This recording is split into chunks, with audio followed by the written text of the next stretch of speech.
Hi friends, ఈ video చూస్తున్న వాళ్ళు ఖచ్చితంగా 200% జై ఎన్టీఆర్ అని కామెంట్ చేసి హ్యాపీ బర్త్డే ఎన్టీఆర్ అని ఖచ్చితంగా కామెంట్ చేయండి, లైక్ చేయండి, ఛానల్ సబ్స్క్రైబ్ చేసేయండి. అండ్ దేవర్ గురించి ఈ వీడియో ఫుల్గా స్కిప్ చేయకుండా చూడండి. దేవర్ గురించి ఒక 3 to 4 డేస్లో ఈ ఛానల్లో సూపర్ అంటే సూపర్ నెక్స్ట్ అప్డేట్ అయితే రాబోతుంది. కాబట్టి ఖచ్చితంగా మీరు అందరూ జై ఎన్టీఆర్ అని 200% కామెంట్ చేయండి. ఖచ్చితంగా సబ్స్క్రైబ్ చేయకపోయినా పర్లేదు, 200% జై ఎన్టీఆర్ అని కామెంట్ చేయండి, లైక్ చేయండి. అండ్ ఈ వీడియో ఫుల్గా చూడండి. Thank you everyone. Hi bro. ఇప్పుడు ఎన్టీఆర్ అన్న సాంగ్ చూసారు కదా, అంటే ఎలా అనిపిస్తుంది? అండ్ ఎన్టీఆర్ అన్న బర్త్డే కూడా వచ్చింది కదా, ఎలా అనిపిస్తుంది?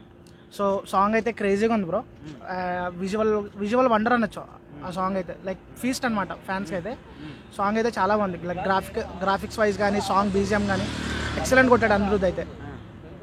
అంటే మీకు ఏ సీన్ నచ్చింది సాంగ్లో? లైక్ ఇప్పుడు మనకి షిప్ దగ్గర మనకి ఫైట్ వస్తుంది కదా, సో అదొకటి. నెక్స్ట్ షిప్లోంచి తన గ్యాంగ్తో రావడం, సో ఆ సీన్స్ అన్నీ కూడా నాకు చాలా బాగా నచ్చాయి.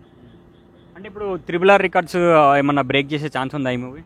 RRR రికార్డ్స్ అని మనం చెప్పలేం కానీ లైక్ ఛాన్స్ ఉంది. ఎందుకంటే ఇప్పుడు కొరటాల శివ కూడా దెబ్బతినేస్తున్నాడు కాబట్టి maybe definitely there is a chance. అంటే ఎన్టీఆర్ అన్న లుక్ ఎలా అనిపించింది మరి?